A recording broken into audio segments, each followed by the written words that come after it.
Baik, Assalamualaikum warahmatullahi wabarakatuh. Perkenalkan, nama saya Pratiwi Agusti, NIM 20087165, Prodi Pendidikan Kepelatihan Olahraga, Fakultas Ilmu Keolahragaan, Universitas Negeri Padang. Di sini saya akan menjelaskan materi tentang struktur dan klasifikasi otot pada manusia.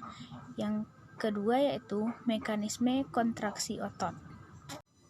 Yang pertama yaitu struktur dan klasifikasi otot pada manusia. Sistem otot manusia. Sistem otot manusia terdiri dari lebih dari 600 otot di dalam tubuh. Otot-otot tersebut terbentuk dari sel-sel khusus yang disebut sebagai serabut otot. Selain pada tulang, otot juga melekat pada organ dalam dan pembuluh darah. Setiap jenis otot memiliki fungsi tertentu. Lanjut jenis-jenis otot. Yang pertama yaitu otot polos atau smooth muscle. Otot polos dapat ditemukan di dinding organ dalam seperti pembuluh darah, saluran pencernaan, saluran pernafasan, kandung kemih, hingga rahim. Otot polos juga dapat ditemukan pada mata. Otot polos berfungsi untuk mengubah ukuran iris atau selaput pelangi dan mengubah bentuk lensa mata. Otot polos pada kulit juga dapat menyebabkan bulu kuduk berdiri saat menghadapi cuaca dingin atau rasa takut yang menghampiri. Ciri-ciri otot polos adalah berbentuk gelendong atau memiliki poros dengan suatu inti pusat. Mekanisme kontraksi otot ini adalah berkontraksi perlahan dan berirama. Jenis otot yang kedua yaitu otot jantung atau heart muscle. Otot jantung hanya terdapat pada dinding jantung dan dikontrol oleh sistem saraf otomatis. Sel otot jantung memiliki garis-garis terang dan gelap yang disebut lurik. Sel otot jantung berbentuk silindris memanjang dengan satu inti sel di tengah. Kontraksi dari otot jantung umumnya dikendalikan oleh alam bawah sadar, tapi cukup kuat dan memiliki irama. Saat otot jantung berkontraksi, darah akan dipompa keluar, sementara saat otot jantung relaksasi, darah akan kembali masuk ke jantung setelah bersirkulasi ke seluruh tubuh. Jenis otot yang ketiga yaitu otot rangka atau skeletal muscle. Otot rangka merupakan bagian dari sistem otot yang memiliki kaitan erat dengan sistem muskuloskeletal. Pengertian dari otot rangka adalah jaringan otot yang melekat pada tulang manusia. Otot rangka menjadi satu-satunya jaringan otot yang bisa dikendalikan secara sadar. Fungsi otot rangka adalah berkontraksi untuk menggerakkan bagian-bagian tubuh lebih dekat ke tulang yang melekat pada tubuh. Masuk fungsi otot. Yang pertama, melakukan gerakan tubuh. Otot rangka bertanggung jawab atas gerakan yang Anda lakukan. Otot rangka melekat pada tulang Anda dan sebagian dikendalikan oleh sistem saraf pusat. Yang kedua, mengatur postur tubuh. Otot rangka juga mengatur postur tubuh Anda. Kelenturan dan kekuatan adalah kunci untuk mempertahankan postur tubuh yang tepat. Yang ketiga, menjaga keseimbangan. Otot rangka membantu melindungi tulang belakang dan membantu Anda menjaga keseimbangan. Dalam sistem otot ada yang disebut dengan otot inti yang termasuk otot perut, otot punggung, dan otot panggul. Semakin kuat otot inti Anda, maka semakin baik pula keseimbangan tubuh Anda. Yang keempat yaitu mendukung peredaran darah manusia. Pada sistem otot manusia, otot jantung dan otot polos yang keberadaannya tidak disadari berfungsi untuk membantu jantung berdetak dan aliran darah mengalir ke seluruh tubuh. Hal ini biasanya ditandai dengan adanya impuls listrik. Yang kelima yaitu membantu proses pernafasan. Diafragma adalah otot utama yang bekerja selama pernafasan. Saat Anda bernafas lebih berat seperti saat sedang berolahraga, diafragma memerlukan bantuan dari otot lain, seperti otot perut, otot leher, dan otot punggung. Yang keenam adalah mendukung proses pencernaan.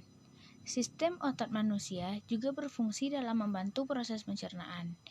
Saat tubuh mencerna makanan, prosesnya dikendalikan oleh otot-otot polos yang ditemukan di saluran pencernaan. Yang ketujuh, mendorong bayi saat proses persalinan. Otot polos juga ditemukan di rahim. Selama kehamilan, otot-otot ini membesar dan meregang saat janin tumbuh di dalam rahim. Saat proses melahirkan, otot polos di rahim berkontraksi dan relaksasi untuk membantu mendorong bayi melewati vagina. Selanjutnya ada kelompok otot. Pengelompokan otot rangka yang pertama yaitu otot kepala dan leher. Menurut SEER, Training Modules dari National Cancer Institute, sistem otot rangka juga mencakup otot yang ada pada wajah. Otot ini membuat manusia dapat menunjukkan berbagai ekspresi, mulai dari ekspresi terkejut, jijik, marah, takut, dan berbagai ekspresi lainnya. Ekspresi manusia termasuk salah satu elemen penting dalam komunikasi nonverbal. Otot rangka yang terdapat pada bagian wajah termasuk frontalis, orbicularis, oris, laris oculi, buccinator, dan zygomaticus. Yang kedua, otot batang tubuh. Otot batang tubuh termasuk otot-otot yang dapat menggerakkan tulang belakang, otot yang membentuk dinding abdomen, dan otot yang melindungi panggul. Otot yang tergabung dalam otot rangka di bagian batang tubuh adalah kelompok otot erector spinae yang terletak di sisi-sisi tulang punggung. Ini bertugas untuk membantu tubuh mempertahankan posisi tegak saat sedang berdiri maupun duduk. Lalu otot yang tergabung dalam sistem otot rangka pada bagian batang tubuh berikutnya adalah otot pada dinding toraks atau dada yang terlibat dalam proses pernafasan. Yang ketiga, otot ekstremitas atas. Otot ekstremitas atas mencakup otot yang melekatkan tulang belikat ke dada dan menggerakkan tulang belikat, yang melekatkan tulang lengan atas ke tulang belikat dan menggerakkan lengan, serta otot yang meletak di lengan bagian bawah yang menggerakkan telapak tangan, lengan bawah, dan pergelangan tangan. Otot-otot yang termasuk ke dalam ekstremitas adalah triceps brachial, biceps brachii, brachialis, dan brachioradialis. Selanjutnya, pengelompokan otot rangka yang keempat adalah otot ekstremitas bawah. Otot yang tergolong ke dalam otot rangka bagian ekstremitas bawah adalah otot yang menggerakkan paha. Lalu otot-otot gluteus yang fungsi utamanya untuk menggerakkan pinggul. Ada pula otot yang berfungsi untuk menggerakkan kaki. Materi yang kedua yaitu mekanisme umum kontraksi otot. Timbul dan berakhirnya kontraksi otot terjadi dalam urutan sebagai berikut. Yang pertama, potensial aksi berjalan sepanjang sebuah saraf motorik sampai ujung serat saraf. Yang kedua, setiap ujung saraf menyekresi substansi neurotransmitter yaitu asetilkolin dalam jumlah sedikit. Yang ketiga, asetilkolin bekerja untuk area setempat pada membran serat otot guna membuka saluran asetilkolin melalui molekul-molekul protein dalam membran serat otot. Yang keempat yaitu terbukanya saluran asetilkolin memungkinkan sejumlah besar ion natrium mengalir ke bagian dalam membran serat otot pada titik terminal saraf. Peristiwa ini menimbulkan potensial aksi serat saraf. Yang kelima, potensial aksi serat berjalan sepanjang membran saraf otot dengan cara yang sama seperti potensial aksi berjalan sepanjang membran saraf.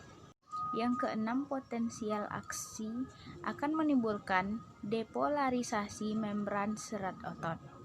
Berjalan dalam serat otot ketika potensial aksi menyebabkan retikulum sarkolema melepas sejumlah ion kalsium yang disimpan dalam retikulum ke dalam myofibril. Yang ketujuh, ion kalsium menimbulkan kekuatan menarik antara filamen aktin dan miosin yang menyebabkan bergerak bersama-sama menghasilkan kontraksi. Dan yang terakhir atau yang ke-8 adalah setelah kurang dari 1 detik, kalsium dipompakan kembali ke dalam retikulum. Sarkoplasma tempat ion-ion disimpan sampai potensial aksi otot yang baru lagi. Baik, hanya itu yang dapat saya sampaikan. Kalau ada kekurangan, saya mohon maaf. Assalamualaikum warahmatullahi wabarakatuh.